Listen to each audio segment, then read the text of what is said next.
मतलब इसकी उत्पत्ति कैसे हुई है, ठीक है। तो मोटिवेशन जो शब्द है, ठीक है, मोटिवेशन जो शब्द है हमारा,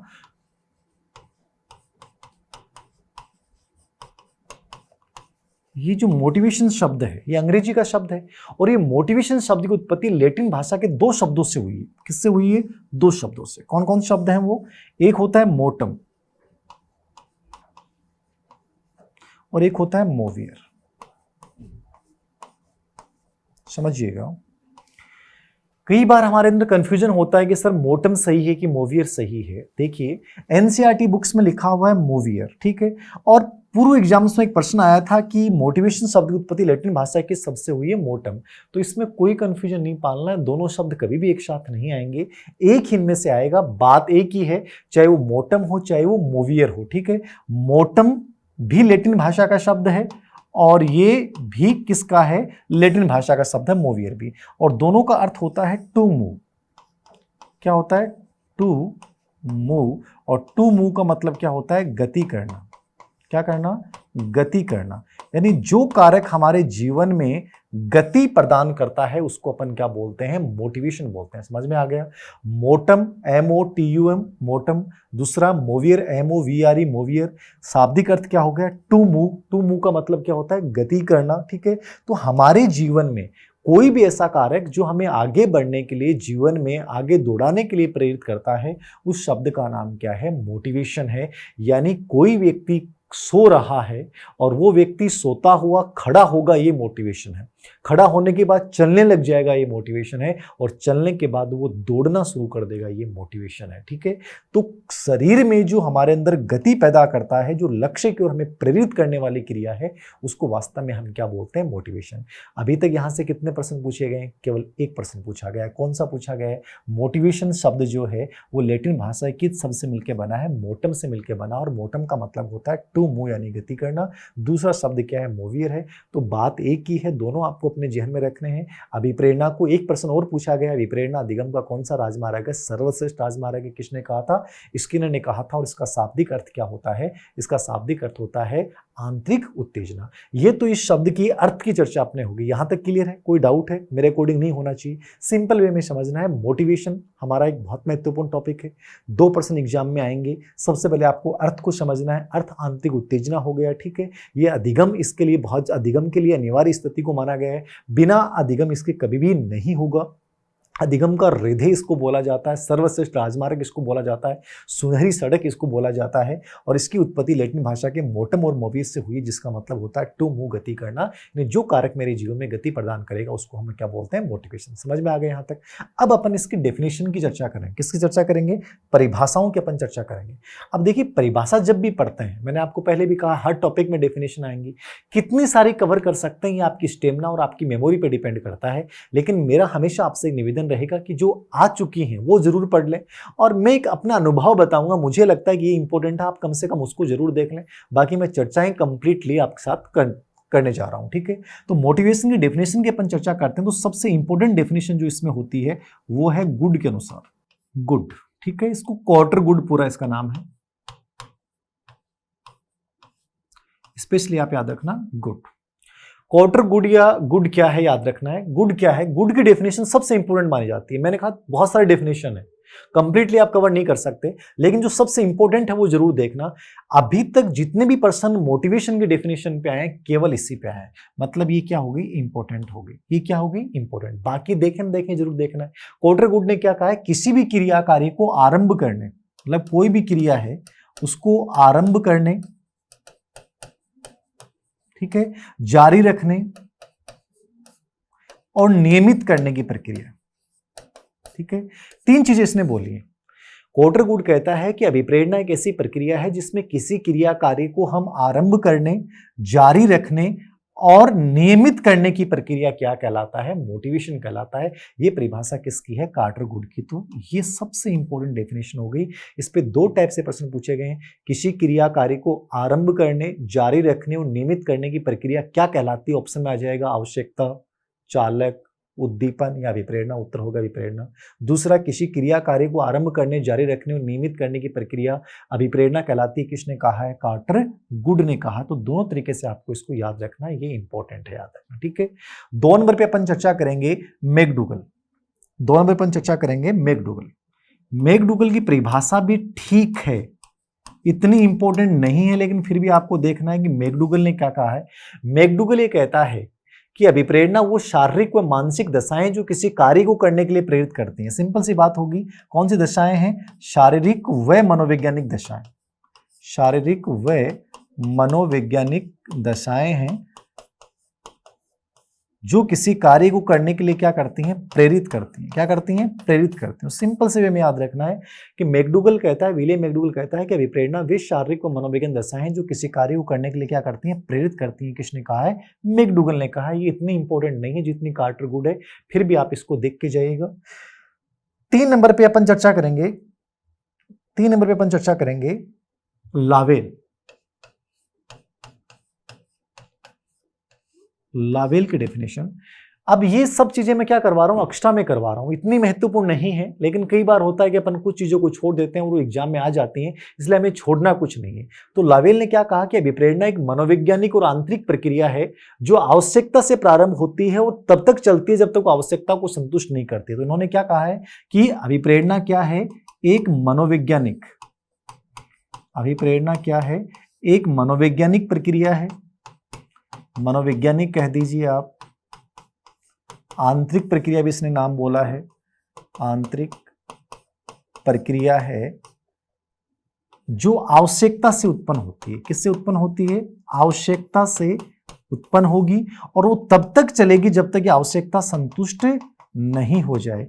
यानी कि सिंपल सी थ्योरी होगी, सिंपल से रूप में याद रखना। लावेल कहता है कि अभिप्रेरणा एक मनोवैज्ञानिक व आंतरिक प्रक्रिया है। आंतरिक इसलिए क्योंकि दिखती नहीं, मनोवैज्ञानिक इसलिए क्योंकि हमारी भावों से संबंध रखती है और ये आवश्यकता से उत्पन्न होती है। किससे उत्पन्न हो रही है? आवश्यकता इसको उत्पन्न करेगी, बिना आवश्यकता के मोटिवेशन उत्पन्न नहीं होगा और ये तब तक चलेगी जब तक वो आवश्यकता क्या नहीं हो जाए? संतुष्ट नहीं हो जाए। ये किसने कहा है? लावेल ने कहा है। तो ये 3 डेफिनेशन आप जरूर देखेंगे, ठीक है। और एक परिभाषा में और चर्चा कर लेता हूं, क्रेचफील्ड।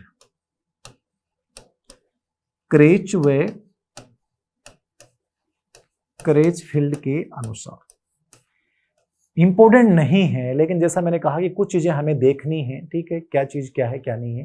क्रेचफील्ड कहते हैं कि अभिप्रेरणा हमारे क्यों का उत्तर देती है। बहुत सिंपल सी डेफिनेशन है, बहुत शॉर्ट डेफिनेशन है, ठीक है, कि आप कोई भी चीज कर रहे हैं, मैं यहां क्यों बैठा हूं, मैं यहां क्यों लिख रहा हूं, मैं यहां क्यों पढ़ा रहा हूं, आप मुझे क्यों देख रहे हैं, मेरा वीडियो लेक्चर क्यों सुन रहे हैं, हर चीज के पीछे जो क्यों है, उस क्यों का उत्तर कौन है? मोटिवेशन है। तो क्रेचफील्ड क्या कहते हैं? अभिप्रेरणा हमारे क्यों का उत्तर देती है। ये किसने कहा है दोस्तों? क्रेचफील्ड ने कहा है। तो ये एक छोटी सी डेफिनेशन है, इसको भी आप थोड़ा सा देख लीजिएगा। चौथी डेफिनेशन, एक चीज और करवा रहा हूं मैं, गिलफोर्ड के अनुसार। गिलफोर्ड ने भी अभिप्रेरणा की डेफिनेशन दी है, कोई इंपॉर्टेंट नहीं है, इतनी महत्वपूर्ण नहीं है, फिर भी आपको देखना है। ये कहता है कि विप्रेरणा कोई विशेष कारक या दशा है जो किसी क्रिया को आरंभ करने और बनाए रखने के लिए प्रेरित करता है। मतलब इसने कहा है कि विशेष कारक या दशा है। कौन सा कारक दशा है? विशेष कारक या दशा है जो किसी कार्य को आरंभ करने, क्या करने? आरंभ करने या उसे बनाए रखने के लिए उत्तरदायी होता है। तो बहुत सिंपल सी परिभाषा दी है गिलफोर्ड ने। अभिप्रेरणा विशेष कारक या दशा है जो किसी कार्य को आरंभ करने और उसे बनाए रखने के लिए क्या होती है? जिम्मेदार होती है, उत्तरदायी होती है। तो ये दोस्तों डेफिनेशन आपको देखनी है। इसके अलावा करो एंड करो ने भी एक छोटी सी डेफिनेशन दी है कि अभिप्रेरणा का संबंध सीखने में रुचि उत्पन्न करने से है, ठीक है ना। करो एंड करो जानते हैं, ये 2 व्यक्ति हैं, याद रखना। आपको सिंपल वे में केवल इतना याद रखना है, करो एंड करो। इन्होंने कहा है कि अभिप्रेरणा जो है उसका संबंध सीखने में रुचि उत्पन्न करने से है। किससे उत्पन्न करने से है? यानी जो भी क्रिया कार्य आपके सीखने में रुचि उत्पन्न करता है उसको क्या नाम दिया है इसने? मोटिवेशन दिया है। किसकी डेफिनेशन है? करो एंड करो। तो ये मैंने 5 डेफिनेशन की आपके साथ चर्चा की है। स्पेशली आपको याद रखनी है कौन सी? गुड की परिभाषा, जो किसी क्रिया कार्य को आरंभ करने, जारी रखने और नियमित करने की प्रक्रिया कहलाती है, वो गुड ने कहा है। मैकडूगल संकल्प, अभिप्रेरणा वे शारीरिक व मनोवैज्ञानिक दशाएं हैं जो किसी कार्य को करने के लिए प्रेरित करती हैं। और तीसरी जो परिभाषा है हमने चर्चा की है लावेल की, अभिप्रेरणा आवश्यक मनोवैज्ञानिक और आंतरिक प्रक्रिया है जो आवश्यकता से प्रारंभ होती है और तब तक चलती जब तक आवश्यकता वो संतुष्ट नहीं हो जाए। ये 3 डेफिनेशन सबसे इंपॉर्टेंट मानी जाती हैं। बाकी क्रेजफील्ड, गिलफोर्ड, करवेंट करो, आप देख लें, ये आपकी मर्जी है। बाकी अपनी जो किताब है अवनी मनोविज्ञान, उसमें मैंने खूब सारे डेफिनेशन डाल रखे हैं। तो सब परिभाषाएं पढ़ना दोस्तों संभव नहीं होता है, आप इतना सा जरूर देख लीजिएगा। तो ये मोस्ट इंपॉर्टेंट डेफिनेशन की मैंने आप लोगों के साथ चर्चा की है। ये तो परिभाषा और अर्थ की चर्चा हो गई, यानी नॉर्मली आपको अर्थ समझना है कि मोटिवेशन वास्तव में क्या है और मोटिवेशन की डेफिनेशन क्या है। अब इस टॉपिक का सबसे पहला और इंपॉर्टेंट पार्ट अपन शुरू कर रहे हैं, अभिप्रेरणा की प्रकृति, नेचर ऑफ मोटिवेशन। देखिए, किसी भी टॉपिक को आप पढ़ें और हर टॉपिक में ये बिंदु आता है, हर टॉपिक में बिंदु आता है प्रकृति। चाहे अपन व्यक्तित्व पढ़ें, अपन समायोजन अपन पढ़ें, बाल विकास अपन पढ़ें, अधिगम जब अपन पढ़ें, हर टॉपिक का पहला बिंदु ही होता है प्रकृति का मतलब समझिए। सबसे पहला प्रश्न तो आपके दिमाग में आना चाहिए कि सर हम प्रकृति क्यों पढ़ रहे हैं। देखिए, प्रकृति का मतलब ये होता है कि वो विषय जो कंटेंट है उसकी पूरी समझ आपके दिमाग में क्रिएट हो जाएगी कि वास्तव में वो क्या है। ठीक है, यहां से प्रश्न पूछने का तरीका कैसे होता है, मतलब आप इसको कैसे पढ़ के जाएं कि आपका उत्तर गलत नहीं हो। तो प्रकृति का मतलब सिंपल वे में प्रश्न पूछेगा, अभिप्रेरणा के बारे में सही क्या है या विप्रेरणा के बारे में सही क्या नहीं है, सत्य क्या है, असत्य क्या। आपके सामने 4 कथन दिए हुए होंगे, उनमें से किसी एक सही कथन का आपको चुनाव करना है। तो सही क्या है और गलत क्या है, मतलब पूरा टॉपिक का अर्थ जो है वो आपके माइंड में क्लियर हो जाएगा। ये बिंदु कहलाता है प्रकृति या विशेषता। तो 2 टाइप से प्रश्न पूछ सकता है, अभिप्रेरणा के बारे में क्या सत्य है, अभिप्रेरणा की विशेषता है या नहीं है, मतलब इस प्रकार से 2 टाइप से आपसे प्रश्न पूछेगा। अब जैसे मान लीजिए कोई भी बिंदु अपन पढ़ रहे हैं, कई बार आपका ये सवाल होता है कि सर कंप्लीटली याद भी नहीं होता, कवर ही नहीं होता, कैसे क्या करें। तो देखिए, कंप्लीट याद कवर नहीं हो कोई दिक्कत नहीं है, आपको ये पहचान लानी है कि यहाँ इंपॉर्टेंट क्या है। अब तक यहां से कैसे प्रश्न पूछे गए, कम से कम वो जरूर आप पढ़ के जाएं। पूरा आप याद नहीं कर सकते, कोई दिक्कत नहीं है। ठीक है, तो प्रकृति में मैं आपको बताऊंगा कि अब तक जो विभिन्न एग्जाम्स हुई हैं, जितने भी पेपर हुए हैं साइकोलॉजी में, मोटिवेशन टॉपिक की प्रकृति जो है उसके ऊपर अब तक कितने प्रश्न पूछे गए, 4 प्रश्न पूछे गए। कितने प्रश्न पूछे गए टोटल, अब तक 4 प्रश्न पूछे गए। तो पूरा याद नहीं कर सकते जो मैं पढ़ाऊं, कम से कम आप वो 4 बिंदु कम से कम जरूर पढ़ के जाना कि अभिप्रेरणा की प्रकृति के बारे में 4 बिंदु जो है वो क्या है, इंपॉर्टेंट है। ठीक है, सिंपल वे में बता दिया कि प्रश्न पूछने का पैटर्न, 2 चीजें आपको कवर करनी है। पहली चीज आपको क्या कवर करनी है, अभिप्रेरणा जो है उसकी प्रकृति पे कैसे प्रश्न पूछेगा, अभिप्रेरणा के बारे में सही क्या है और सही क्या नहीं है, सत्य क्या है और सत्य क्या नहीं है। सिंपल पैटर्न एग्जाम का ये रहेगा। ठीक है, प्रश्न यहां से कितने पूछे गए हैं, 4 पूछे गए हैं। ठीक है, और 4 में से मान लीजिए मैं 8 विशेषता लिखूं, 10 विशेषता लिखूं, उनमें से 4 या 5 विशेषताएं जो हैं जो एग्जाम में पूछी गई हैं उनको आपको बहुत अच्छे से कवर करना है, ये आपको जरूर पढ़ के जाना है। ठीक है, अभिप्रेरणा की प्रकृति 4 बिंदु मैंने बता दिए कि मोस्ट इंपोर्टेंट है, पढ़ा मैं पूरा रहा हूं। पहली विशेषता, अभिप्रेरणा एक आंतरिक प्रक्रिया है। कौन सी प्रक्रिया दोस्तों, आंतरिक प्रक्रिया। आंतरिक प्रक्रिया का मतलब क्या है कि ये बाहरी रूप से आपको दिखाई नहीं देती है, वास्तविक रूप से इसको मोटिवेशन के प्रकार के अपन जब चर्चा करेंगे तो वहां बाह्य भी आएगा, लेकिन जब प्रकृति चर्चा करते हैं तो इसको अपन क्या मानते हैं, ये एक वास्तव में आंतरिक प्रक्रिया है, केवल ये आपको महसूस होती है, बाह्य रूप से परिलक्षित नहीं होती है, इसको देखा नहीं जा सकता, इसलिए इसको क्या माना गया, आंतरिक प्रक्रिया माना गया है। इंपॉर्टेंट है, याद रखना। ठीक है, ये पहली प्रकृति होगी, इंपॉर्टेंट होगी। 2 नंबर पे याद रखना है, अभिप्रेरणा किससे प्रारंभ होती है। ये 2013 थर्ड में एक प्रश्न पूछा गया था कि अभिप्रेरणा प्रारंभ होती है, तो अभिप्रेरणा होने के लिए क्या जरूरी है, अधिगम जरूरी है। जैसे अधिगम के लिए विप्रेरणा जरूरी है, वैसे अभिप्रेरणा के लिए क्या जरूरी है, चालक जरूरी है, क्या जरूरी है। तो अभिप्रेरणा के लिए जरूरी क्या है, अभिप्रेरणा किससे प्रारंभ होती है दोस्तों, आवश्यकता से प्रारंभ होती है। किससे प्रारंभ होती है अभिप्रेरणा, आवश्यकता से प्रारंभ होती है। विदाउट नीड मोटिवेशन नहीं होगा, सिंपल सी बात याद रखना। आप सुन रहे हैं, आप मेरी क्लास पढ़ रहे हैं क्योंकि आपके अंदर नीड है, कि आपको लग रहा है कि रेट का एग्जाम होने वाला, साइकोलॉजी को ढंग से समझना है, वो आवश्यकता आपको प्रेरित कर रही है। आप छोटा सा भी अपन सांस भी ले रहे हैं तो आवश्यकता है, पानी पी रहे हैं तो आवश्यकता है, खाना खा रहे हैं तो आवश्यकता है। जिंदगी में कोई भी क्रिया कार्य बिना आवश्यकता के नहीं होता है। तो मोटिवेशन किससे प्रारंभ होता है, आवश्यकता से प्रारंभ होता है। इस चीज को आपको याद रखना है। ये प्रश्न भी 2013 थर्ड ग्रेड में आ गया। ठीक है, तीसरी चीज याद रखनी है, अभिप्रेरणा जो है वो कौन सी प्रक्रिया मानी गई है? वैसे शारीरिक प्रक्रिया भी होती है, लेकिन स्पेशली जो अभिप्रेरणा की प्रक्रिया मानी गई है वो कौन सी मानी गई है? मनोवैज्ञानिक या भावात्मक प्रक्रिया। अभिप्रेरणा को स्पेशली कौन सी प्रक्रिया माना जाता है? मनोवैज्ञानिक या भावात्मक प्रक्रिया माना जाता है। मूल रूप से ये है। रीट 16 का जो आपका पेपर था उसमें भी आपने पेपर दिया है तो आपने देखा होगा, उसमें एक प्रश्न था, अभिप्रेरणा का संबंध है ज्ञानात्मक, भावात्मक और क्रियात्मक। जहां मनोवैज्ञानिक शब्द आ जाता है वहां याद रखना हमेशा क्या आएगा? भावात्मक। मोटिवेशन एक इमोशन है अपना और कुछ नहीं है। मैं कई बार मोटिवेशनल वीडियो के माध्यम से बातें करता हूं तो आपको लगता है कि सर अब कुछ भी कर जाएं, मतलब आपकी भावनाओं में क्या आता है? एक जबर सा आता है, तूफान सा आता है कि यार मैं कुछ भी कर जाऊं। इमोशंस लाइफ में होने बहुत जरूरी है। बहुत से लोग कहते हैं कि सर भावनाएं होनी चाहिए कि नहीं होनी चाहिए। मैं कहता हूं जिंदगी में भावनाओं का होना बहुत जरूरी है। बिना भावनाओं के लाइफ में कुछ नहीं हो सकता, क्योंकि इमोशंस आपसे कुछ भी करवा सकते हैं। जो उत्तेजना पैदा होती है वो भावनाओं से पैदा होती है। इसलिए अभिप्रेरणा जो है वो कौन सा पक्ष है? याद रखना, भावात्मक पक्ष है। जिंदगी में बड़ी से बड़ी सफलताओं को अर्जित करने के लिए लाइफ में जिन्होंने बहुत कुछ हटके किया है, चाहे अपन सिकंदर की कहानी पढ़ें, चाहे अपन धीरूभाई अंबानी की कहानी पढ़ें, चाहे रतन टाटा की कहानी पढ़ें, इनमें कहीं ना कहीं इनकी सफलता के पीछे सबसे बड़ा हाथ किसका था? भावनाओं का था, संवेगों का था। इसलिए अभिप्रेरणा हमेशा कौन सा पक्ष होता है? भावात्मक पक्ष होता है। मैंने 3 विशेषताएं लिखी हैं, तीनों क्या है? इंपॉर्टेंट है। आंतरिक प्रक्रिया है, आवश्यकता से प्रारंभ होती है, और कौन सा पक्ष है? ये मनोवैज्ञानिक पक्ष है। ठीक है, कौन सा पक्ष है? ये मनोवैज्ञानिक पक्ष है। इसको भावात्मक रूप से आप कह सकते हैं। ठीक है, ये तीनों मोस्ट इंपोर्टेंट विशेषता हो गई। अपन चौथी विशेषता की अपन बात करें, अभिप्रेरणा जो है वो कर्मिक प्रक्रिया है, सीक्वेंसिक। ये प्रश्न अभी सेकंड ग्रेड एग्जाम में आया था। कर्मिक प्रक्रिया का मतलब समझते हैं आप? कर्मिक प्रक्रिया का मतलब समझ रहे हैं?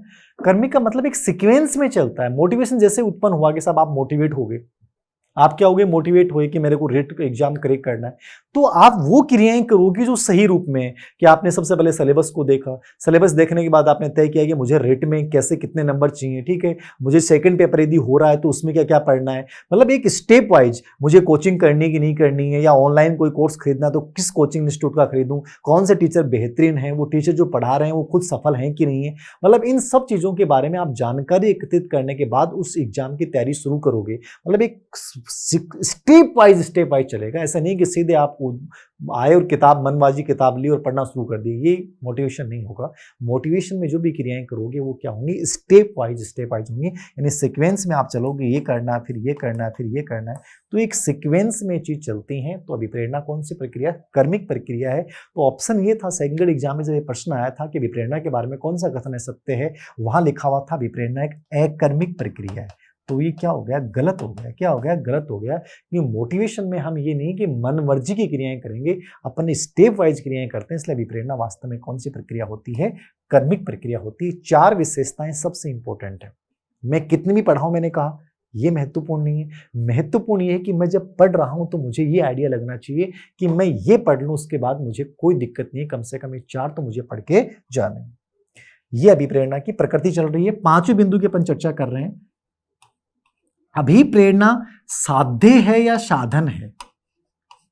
ठीक है, साध्य है या साधन है? दिमाग काम कर रहा है? मैं पूछ रहा हूं अभिप्रेरणा साध्य होगा कि साधन होगा?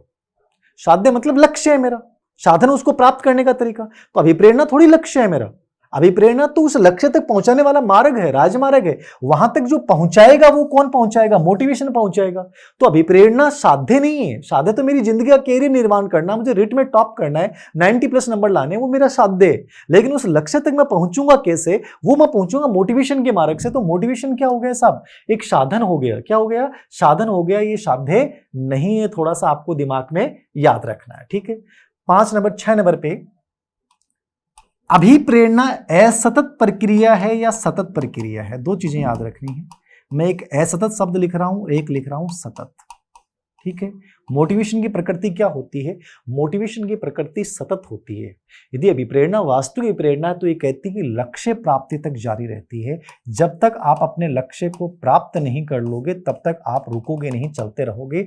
असतत का मतलब होता है आप रुक गए। तो मोटिवेशन की प्रकृति को क्या माना गया है? निरंतर चलने वाली प्रक्रिया। जब तक जिंदगी में लक्ष्य को प्राप्त नहीं कर लोगे तब तक आप रुकोगे नहीं। इसको क्या कहा गया है? सतत प्रक्रिया माना गया है। ठीक है, अभिप्रेरणा 7वीं विशेषता की चर्चा मैं कर रहा हूं, ये इतनी इंपॉर्टेंट नहीं है फिर भी याद रखना है। अभिप्रेरणा की गति एक समान होती है, अलग अलग होती है। तो अभिप्रेरणा की गति क्या होगी? मेरे अंदर मोटिवेशन अलग लेवल का है, आपके अंदर मोटिवेशन एक अलग लेवल का है, ठीक है, किसी में एक अलग लेवल का है। तो मोटिवेशन जो होता है उसकी गति सब में क्या होती है? अलग अलग होती है, यानी व्यक्तिगत भिन्नताएं प्रभावित करते हैं। सब में इसकी गति क्या होगी? अलग अलग होगी, समान नहीं होगी। गति क्या होगी इसमें? अलग अलग होती है, समान गति नहीं होती है। कोई बहुत फास्ट दौड़ रहा है, कोई उसेन बोल्ट की तरह दौड़ रहा है, तो कोई हिमा दास की तरह दौड़ रहा है, कोई किसी की तरह दौड़ रहा है। सबकी गति अपनी अपनी है, सबका एक तरीका अपना अपना होता है। तो अभिप्रेरणा पे व्यक्तिगत भिन्नताओं का फर्क पड़ता है। अभिप्रेरणा की गति प्रत्येक व्यक्ति में क्या होती है? अलग अलग होती है, ठीक है। 8वीं विशेषता की अपन चर्चा कर रहे हैं, अभिप्रेरणा में व्यक्ति कौन सी क्रियाएं करता है? तो अभिप्रेरणा में व्यक्ति चयनात्मक क्रियाएं करता है। कौन सी क्रियाएं करता है? चयनात्मक, मतलब सिलेक्टिव क्रियाएं करोगे। मोटिवेशन है तो आप वही क्रियाएं करोगे जो आपकी जिंदगी में सहायक है। कई बार होता है, कई बच्चे कहते हैं सर गुरुजी मैं तो 4 साल से तैयारी कर रहा हूँ, 5 साल से पढ़ रहा हूँ, मेरा सिलेक्शन ही नहीं हो रहा है, कभी 1 नंबर से रह जाता हूँ, कभी 2 नंबर से रह जाता हूँ, ठीक है, हर बार कोई ना कोई समस्याएं आ जाती हैं, सर क्या करना चाहिए? देखिए, आप जब अनावश्यक चीजें पढ़ना शुरू कर देंगे तब सिलेक्शन नहीं होगा। मैं हमेशा इस चीज को बोलता हूं, अपने लाइव सेशन में भी इस चीज की चर्चा करता हूं कि जिंदगी में आपके लिए वांछनीय क्या है। यदि आप रियल मोटिवेट हैं तो आपको ये पता चलना चाहिए कि मुझे ये पढ़ना है, मुझे ऐसे पढ़ना है, ये चीजें मेरे लक्ष्य प्राप्ति में सहायक हैं और ये सहायक नहीं है। यदि मैटर और कंटेंट की कोई कमी नहीं है, हर जगह मैटर कंटेंट उपलब्ध है, लेकिन पढ़ते समय आपको ये स्मार्ट स्टडी करनी पड़ेगी कि वास्तव में मेरे लिए जरूरी क्या है, मुझे वो कौन चीजें पढ़नी है और कौन चीजें नहीं पढ़नी है। तो मोटिवेट यानी अभिप्रेरित व्यक्ति कौन सी क्रियाएं करता है? चयनात्मक क्रियाएं करता है कि ये चीजें मुझे लक्ष्य प्राप्ति में सहायक है और ये सहायक नहीं है तो उनको छोड़ देगा और बाकी को वो नहीं करेगा। तो चयनात्मक प्रक्रिया है। और 9वीं विशेषता जो है वो अभिप्रेरणा क्या है? उत्सुकता युक्त प्रक्रिया। उत्सुकता जानते हैं? एनर्जी, ठीक है, एक उत्साह रहता है आप में, मोटिवेशन है तो आप थकोगे नहीं, थकान शब्द भूल जाओगे। आप कहते हो सर मूड ही नहीं बनता है, हिम्मत ही नहीं होती, सुबह 4 बजे उठा नहीं जाता है। साहब जिनमें मोटिवेशन है वो घोड़े की तरह दौड़ते हैं। किसकी बात कर रहा हूं मैं? घोड़े की तरह। घोड़ा उत्साह का सबसे चरम संकेत है, याद रखना। घोड़े ज्यादा कोई उत्साही नहीं होता जानवरों में। तो ये घोड़े की तरह हर समय एनर्जी वाट होते हैं कि कुछ भी करना और हर समय करना, कभी थकान इनमें नहीं आएगी। तो अभिप्रेरणा में जो होती है वो उत्साह रहता है। और याद रखना अभिप्रेरणा में ध्यान केंद्रित रहता है, आपका अटेंशन आपका एक जगह ही रहेगा, केंद्रित रहेगा, आप डाइवर्ट नहीं होंगे। किसमें? मोटिवेशन में। तो अभिप्रेरणा एक उत्सुकता युक्त प्रक्रिया भी है और अभिप्रेरणा में क्या रहता है? आपका ध्यान एक जगह केंद्रित रहता है। ये इसकी प्रकृति है, इसको हल्का सा देख के जाना है। मैंने 9 से 10 विशेषताओं की आपके साथ चर्चा की है, कंप्लीटली नहीं पढ़ पाओ, सिंपल सी बात याद रखना। अभिप्रेरणा आंतरिक मनोवैज्ञानिक प्रक्रिया है, शारीरिक प्रक्रिया भी इसको माना गया है, ठीक है। अभिप्रेरणा जो है वो आवश्यकता से प्रारंभ होती है, ठीक है। अभिप्रेरणा जो है वो लक्ष्य प्राप्ति तक जारी रहती है। अभिप्रेरणा कौन सी प्रक्रिया है? कर्मिक प्रक्रिया है। अभिप्रेरणा का संबंध हमारे किससे होता है? हमारे इमोशन से, हमारी भावनाओं से होता है, ठीक है। इसके अलावा ये साधन है, सतत चलती है, प्रत्येक व्यक्ति में गति इसके अलग होती है। चयनात्मक सिलेक्टिव क्रियाएं आप लोग करेंगे, ठीक है। उत्सुकता युक्त प्रक्रिया है, ध्यान केंद्रित प्रक्रिया है। ये मोटिवेशन के एक प्रकार से क्या होगी? प्रकृति होगी। समझ में आ गई? सिंपल से वर्ड में याद रखना है। सिंपल प्रश्न पूछेगा अभिप्रेरणा के बारे में, सही क्या है और सही क्या नहीं है। कोई टेंशन नहीं रखनी है, बस आत्मसात करो साइकोलॉजी को। यहां अपन 20 विशेषताओं की भी चर्चा कर सकते हैं, लेकिन हमने वो चर्चाएं पढ़ी हैं जो हमारे लिए जरूरी था। तो ये थोड़ा सा आप माइंड में याद रखिएगा, ठीक है। ये प्रकृति होगी, अर्थ हो गया, परिभाषा होगी। अब इसके बड़े इंपॉर्टेंट बिंदु की अपन चर्चा करेंगे और वो इंपॉर्टेंट बिंदु है अपना अभिप्रेरणा के प्रकार, टाइप्स ऑफ मोटिवेशन। प्रकार, ठीक है। देखिए टाइप्स ऑफ मोटिवेशन की जब अपन चर्चा करते हैं कि अभिप्रेरणा वास्तव में कितने प्रकार की होती है, और मैं विशेष बात बता दूं आपको कि जितने भी अपन पेपर्स देखेंगे पूर्व एग्जाम्स के, चाहे आप रेट के देख लें, आप आरटेट के देख लें, उनके सभी पेपर में यहां से प्रश्न पूछा गया है। बार बार यहां से प्रश्न आता है। तो इस बिंदु को बहुत आराम से समझना है कि अभिप्रेरणा के वास्तव में प्रकार क्या होते हैं, टाइप्स क्या होते हैं मोटिवेशन के। मोटिवेशन के जब प्रकार की अपन चर्चा करते हैं तो मूल रूप से मोटिवेशन 2 प्रकार का होता है, ठीक है। अभिप्रेरणा के कितने प्रकार होते हैं? 2 प्रकार होते हैं। एक होती है आंतरिक अभिप्रेरणा, ठीक है, और एक होती है बाह्य अभिप्रेरणा, ठीक है। अब देखिए इनकी लैंग्वेज का चक्कर है, ये इसको अपन इंग्लिश में क्या बोल देंगे, ये इंटरनल मोटिवेशन है और ये कौन सा हो जाएगा, एक्सटर्नल मोटिवेशन है। ठीक है, ये इंटरनल है और ये क्या है, एक्सटर्नल है। तो ये थोड़ा सा दिमाग में रखना है। आंतरिक अभिप्रेरणा, इंटरनल मोटिवेशन। अब आंतरिक को आप जन्मजात भी कह सकते हो, क्या कह सकते हो इसको आप, जन्मजात मोटिवेशन भी कह दें। अर्थ समझना है, बाकी कुछ नहीं है, जन्मजात मोटिवेशन भी है। आप इसको प्राकृतिक अभिप्रेरणा भी कह सकते हो। ठीक है, आप इसको स्वाभाविक अभिप्रेरणा भी कह सकते हो, एक ही बात है। ठीक है, ये इसके नाम हो सकते हैं। आंतरिक मोटिवेशन, इंटरनल मोटिवेशन क्या है, जन्मजात अभिप्रेरणा किसे कहा जाता है, प्राकृतिक किसे कहा जाता है, स्वाभाविक किसे कहा जाता है। तो इंटरनल कह दो, प्राइमरी कह दो, ठीक है ना, इससे कोई फर्क नहीं पड़ता। अनलर्न्ड मतलब अनसीख अभिप्रेरणा भी इसको बोला गया है, वुडवर्थ ने कहा था।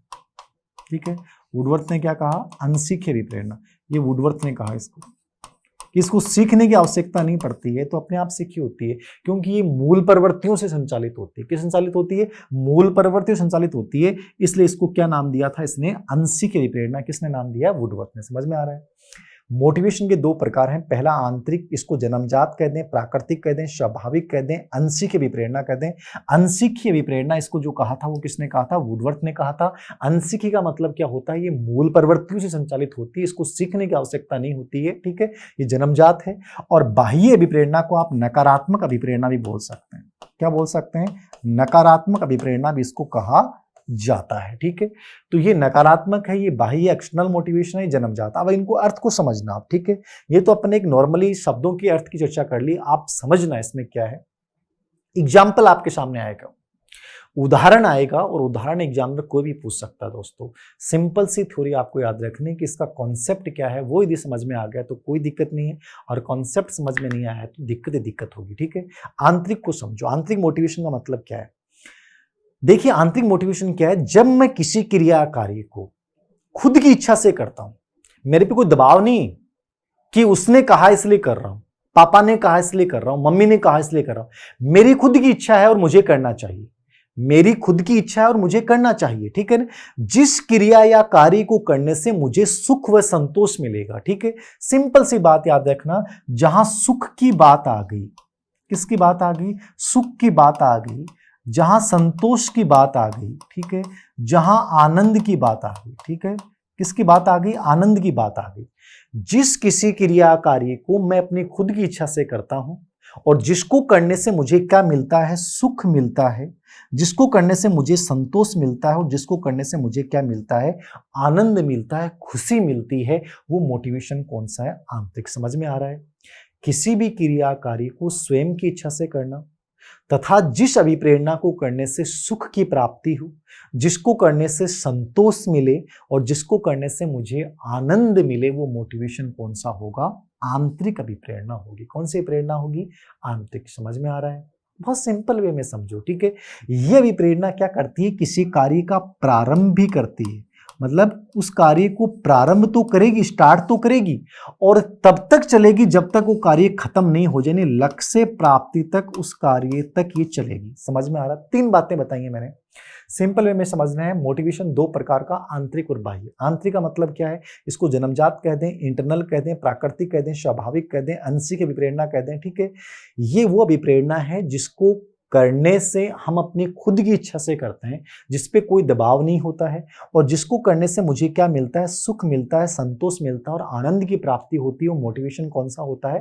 आंतरिक मोटिवेशन होता है। ठीक है, ये भी प्रेरणा क्या करती है, उस कार्य को प्रारंभ भी करती है, और जब तक वो कार्य लक्ष्य प्राप्ति तक, लक्ष्य तक पहुंच नहीं जाएगा तब तक ये रुकती नहीं है। इसलिए सबसे पावरफुल मोटिवेशन किसको माना जाता है दोस्तों, आंतरिक को माना जाता है। किसको माना जाता है, आंतरिक को माना जाता है। समझ में आ गया, नहीं है। अरे बहुत सारे एग्जाम्पल बनाए जा सकते हैं, खूब सारे एग्जाम्पल बनाए जा सकते हैं। ठीक है, एक जैसे एग्जाम्पल अपन बना रहे हैं। ठीक है, आपको भूख लग रही है, क्या लग रही है, आपको भूख लगी। ठीक है, जैसे भूख लगी तो आपको कोई कहेगा कि बेटा खाना खा ले, नहीं, किसी को करने की आवश्यकता नहीं। जैसे आपको भूख लगी आप तुरंत खड़े हुए और जाके अपना खाना खाना शुरू कर दिया, चाहे कितना भी एक अच्छा खाना क्यों नहीं, वो भी अच्छा लगेगा। किसी ने आपको प्रेरित नहीं किया, आप खुद अपनी इच्छा से हुए। जैसे आपको प्यास लगी तुरंत क्लास में से उठे और चले गए पानी पीने के लिए, किसी ने मोटिवेट किया आपको, नहीं, आपके अंदर से इच्छा हुई और आपने वो कार्य कर लिया, ठीक है। आपको जैसे ही आपको मलमूत्र त्याग करने के लिए जाना है, सुसु करने के लिए जा रहे हो, तो कोई कह रहा है कि आपको मोटिवेट कर रहा है क्या? नहीं, अंदर से एक इच्छा हुई कि मुझे सुसु करना चाहिए, सुसु करने के लिए चले गए, ठीक है। जैसे काम है, ठीक है, नींद आ रही है आपको, तो नींद आ रही है तो कोई कहेगा नहीं बेटा सो जा। वो नींद जब आएगी तो आपको चाहे किसी भी जगह आप बैठे हो क्यों ना, वो उसी समय नींद आ जाएगी। नींद क्या है? इंटरनल मोटिवेशन है। तो जहां भूख की अपन बात करें वो आंतरिक प्रेरणा है, प्यास की अपन बात करें आंतरिक प्रेरणा है, नींद की बात करें आंतरिक प्रेरणा है, काम की बात करें आंतरिक प्रेरणा है, ठीक है। आत्मसम्मान की बात करें, सेल्फ रेस्पेक्ट की जहां बात आती है वो आत्म प्रेरणा है, ठीक है। मातृत्व प्रेम, कई बार आपने देखा है कि एक माँ होती है, जैसे उसने बच्चे को देखा तो तुरंत गोद में ले लेती है। माँ ने अपने बच्चों को क्या लिया? तुरंत गोद में ले लिया। अपन कहते हैं देखो नाटक कर रही हो, नाटक नहीं कर रही साहब, वो उसकी जन्मजात मोटिवेशन है, वो उसका प्रेम है उसके प्रति, वो स्वाभाविकता है। तो मातृत्व जो प्रेम होता है वो क्या होता है? आंतरिक अभिप्रेरणा होती है, ठीक है। भूख आंतरिक प्रेरणा है, प्यास आंतरिक प्रेरणा है, नींद आंतरिक प्रेरणा है, काम आंतरिक प्रेरणा है, ठीक है। किसी टीचर के प्रति आपका श्रद्धा का भाव है, आदर का भाव है, जैसे आपने अपने आइडियल टीचर को देखा और तुरंत आप झुक गए और नमस्कार किया, पैर छुए, कौन सा मोटिवेशन है? आंतरिक प्रेरणा है, ठीक है। कई बार होता है कि आप आराम कर रहे हैं, थक गए, सुस्ता रहे हैं। सीटेट में एक प्रश्न आ गया था, एक बच्चा आराम कर रहा है, कौन सा मोटिवेशन है? आंतरिक प्रेरणा है। एक प्रश्न बहुत बार आता है, सफलता की इच्छा, उपलब्धि, सफलता की बात आ जाए चाहे उपलब्धि की बात आ जाए, ठीक है ना, ये कौन सा मोटिवेशन है? आंतरिक मोटिवेशन। इसमें बहुत प्रश्न पूछे गए भाई, भूख, प्यास, काम, नींद, मलमूत्र त्याग, आत्मसम्मान, मातृत्व प्रेम, श्रद्धा का भाव, ठीक है। ये तो नॉर्मल चीजें समझ जाओगे। सबसे अधिक प्रश्न जो एग्जाम में आता है वो आता है सफलता उपलब्धि। कई बच्चों को लगता है सफलता उपलब्धि अर्जित होता है, लेकिन इसको जन्मजात प्रेरक माना गया है। यहाँ पे उपलब्धि प्राप्त करने की इच्छा, इसको एक प्रकार से बच्चे का आंतरिक भाव माना गया है। ये प्रेरक तो अर्जित होता है, उपलब्धि प्रेरक, लेकिन इसको माना गया है यहाँ मोटिवेशन में, किसमें? आंतरिक में। तो सफलता प्राप्त करने की इच्छा, जैसे एक पर्सन बहुत बार बच्चे मेरे से पूछते हैं, एक बच्चा मेडिकल परीक्षा में सफलता प्राप्त करने के लिए कड़ी मेहनत कर रहा है। वो मेडिकल परीक्षा में सफलता प्राप्त करने के लिए कड़ी मेहनत कर रहा है, वो अपने लिए कर रहा है, किसी के लिए नहीं कर रहा है। उसमें ये लिखा होता है कि वो पापा के कहने पर कर रहा है, मम्मी के कहने पे कर रहा है। यदि वो ऐसा करेगा तो उसको कितना बड़ा पुरस्कार मिलेगा, ट्रॉफी मिलेगी, तो बाह्य मोटिवेशन हो जाता। लेकिन वो अपनी सफलता प्राप्त करने के लिए कर रहा है, वो कौन सा मोटिवेशन है? आंतरिक अभिप्रेरणा है, यानी वो खुद के लिए कर रहा है। तो जिंदगी में कोई भी कॉम्पिटिशन का, प्रतियोगी एग्जाम का कोई ऐसा एग्जाम्पल आता है जहां ये बाह्य परिलक्षण नहीं है, तो इसका मतलब मोटिवेशन कौन सा हो जाएगा? आंतरिक। समझ में आ गया? भूख, प्यास, काम, नींद, ठीक है, मलमूत्र त्याग, सफलता, उपलब्धि, ठीक है, आपका मातृत्व प्रेम, आत्मसम्मान, श्रद्धा का भाव, खेलना, कई बच्चे खेलते ना, खेलते हैं, खेलना भी याद रखना कौन सा भाव है? इंटरनल है, ठीक है। आप जो अनुकरण करते हैं उसको भी क्या माना गया? Internal motivation. तो स्पेशली आपको क्या याद रखना है? भूख, प्यास, काम, नींद, मलमूत्र त्याग, सफलता की इच्छा, ठीक है, या उपलब्धि, संबंध बनाना, रिलेशनशिप बनाना, वैसे प्रेरक अर्जित होता है, लेकिन ये माना किस में गया? इंटरनल मोटिवेशन में माना गया। मातृत्व प्रेम इंटरनल मोटिवेशन में, तो ये थोड़ा सा आपको याद रखना है। आंतरिक प्रेरणा पे समझ में आ गया, एक तो नाम याद रखना। अंशी की विप्रेरणा किसने कहा? इसको वुडवर्थ ने कहा है, ठीक है। सुख, संतोष और आनंद की प्राप्ति जिसे विप्रेरणा से होती है, वो कौन सा मोटिवेशन? आंतरिक है। ये विप्रेरणा क्या करती है? कार्य को प्रारंभ करती है और जब तक लक्ष्य तक नहीं पहुंच जाओगे तब तक आप रुकोगे नहीं। कौन सा मोटिवेशन है? आंतरिक प्रेरणा है। खेल है, सफलता की इच्छा है, ये सब किस में आते हैं? आंतरिक प्रेरणा में आते हैं। अब एक सिंपल सा एग्जाम्पल मैं पूछ रहा हूं आपसे, इनमें से कौन सा उदाहरण आंतरिक प्रेरणा का है? ठीक है, जैसे पहला एग्जाम्पल आ गया, एक बालक एक पुस्तक को इसलिए पढ़ रहा है क्योंकि पापा उसकी पिटाई करेंगे। एक बालक पुस्तक को इसलिए पढ़ रहा है, बी ऑप्शन में, क्योंकि टीचर उसको दंड देगा। एक बालक उस किताब को इसलिए पढ़ रहा है क्योंकि उसके करने पे उसे एक ट्रॉफी दी जाएगी। वो बालक उस पुस्तक को इसलिए पढ़ रहा है क्योंकि पढ़ने में उसे आनंद आ रहा है। कौन सा इंटरनल मोटिवेशन है? डी ऑप्शन, आंतरिक अभिप्रेरणा। जब किसी क्रिया कार्य को अपनी इच्छा से करते हो जहां में सुख, संतोष, आनंद की प्राप्ति हो जाएगी, वो मोटिवेशन दोस्तों कौन सा हो जाएगा? आप तो याद रखना, ये आनंद शब्द जरूर आएगा लगभग, ठीक है, या सफलता की इच्छा वाला प्रश्न आएगा, इसको अपन क्या बोलते हैं? आंतरिक प्रेरणा, ठीक है। तो ये आंतरिक प्रेरणा याद रखना, ठीक है। आंतरिक प्रेरणा के बाद अपन चर्चा करेंगे बाह्य विप्रेरणा। बाह्य प्रेरणा क्या है? नेगेटिव बाह्य मोटिवेशन, ये दूसरा प्रकार है अपना, ठीक है। आंतरिक की अपनी चर्चा कर ली, ठीक है। अब बाह्य विप्रेरणा क्या है? बाह्य विप्रेरणा का मतलब आप क्या समझते हैं? इसको आप नकारात्मक अभिप्रेरणा भी आप इसको बोल सकते हैं। इतनी महत्वपूर्ण नहीं है, फिर भी आपको याद रखना है। देखिए, आंतरिक समझ में आ गई तो बाह्य नकारात्मक समझ में आने में आपको जोर ही नहीं आएगा। आंतरिक में मैं हर क्रिया कार्य को अपनी इच्छा से कर रहा था, और बाह्य में क्या होगा, मैं दूसरों के दबाव में आके करूंगा। किसी भी क्रिया कार्य को मैं दूसरों के दबाव में आके करता हूं, मेरी खुद की इच्छा नहीं है, लेकिन वो कह रहे हैं इसलिए कर रहा हूं। प्रशंसा की बात जहां भी आ जाए कि यदि मैंने ऐसा किया तो वो लोग मेरी प्रशंसा करेंगे, मम्मी मेरी प्रशंसा करेगी, पापा मेरी प्रशंसा करेंगे, ये कौन सा भाव हो गया? तो प्रशंसा जहां भी आ गया वहां कौन सी प्रेरणा होगी?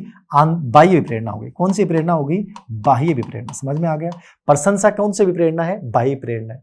पुरस्कार की बात आ जाए, किसकी बात आ जाए? पुरस्कार, कि मैं ऐसा करूंगा तो मुझे इतनी बड़ी ट्रॉफी दी जाएगी, ये पुरस्कार क्लास में प्रथम आने में मुझे दिया जाएगा। पुरस्कार जहां भी आ गया वो कौन सी प्रेरणा है? बाह्य प्रेरणा। दंड जहां आ गया वो कौन सी प्रेरणा है? बाह्य। यदि मैंने ऐसा नहीं किया तो ये मिलेगा, इसलिए मैं दंड से बचने के लिए कार्य कर रहा हूं। प्रतिस्पर्धा जहां कहीं भी आ जाए, क्या जाए? प्रतिस्पर्धा का भाव आ जाए, वो पढ़ रहा है इसलिए मैं पढ़ रहा हूं, मेरी कोई इच्छा नहीं है, लेकिन मेरे साथ वाला तैयारी कर रहा है, कहीं उसका सिलेक्शन हो जाए और मैं रह जाऊं, ऐसा नहीं हो जाए, इसलिए मुझे पढ़ना पड़ रहा है। तो कंपटीशन की भावना भी हमेशा याद रखना किस में आती है? बाह्य मोटिवेशन में।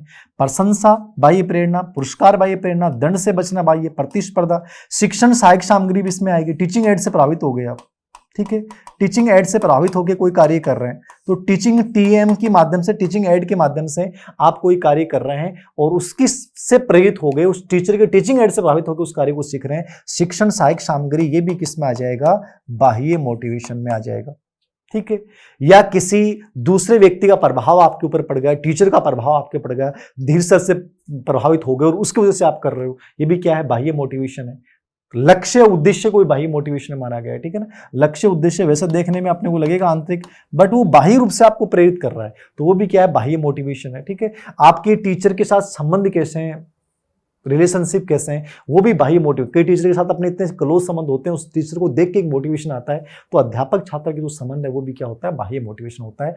तो ये बाह्य मोटिवेशन है, समझ लो नॉर्मली अर्थ में, किसी भी क्रिया कार्य को दूसरों के दबाव में आके करना, ठीक है। मेरी खुद की इच्छा नहीं है, लेकिन वो कह रहे हैं इसलिए कर रहा हूँ, पापा के कहने पे, मम्मी के कहने पे, टीचर के कहने पे, प्रशंसा प्राप्त करने के लिए, पुरस्कार प्राप्त करने के लिए, दंड से बचने के लिए, टीचर से प्रभावित होकर, टीचिंग एड से प्रभावित होकर, प्रतिस्पर्धा से प्रभावित होकर कोई कार्य करते हैं, वो मोटिवेशन कौन सा होता है? बाह्य मोटिवेशन होता है।